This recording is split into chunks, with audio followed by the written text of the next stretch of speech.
बंटी एक रात कॉलेज से घर आ रहा था। तभी उसे रास्ते में एक चमकती हुई चीज दिखाई देती है।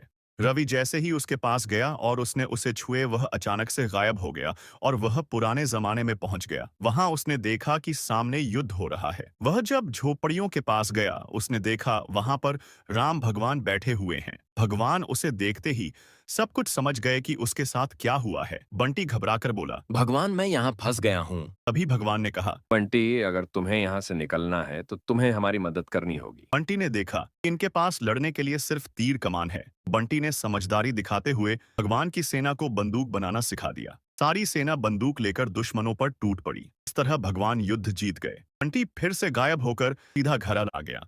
बंटी एक रात कॉलेज से घर आ रहा था। तभी उसे रास्ते में एक चमकती हुई चीज दिखाई देती है।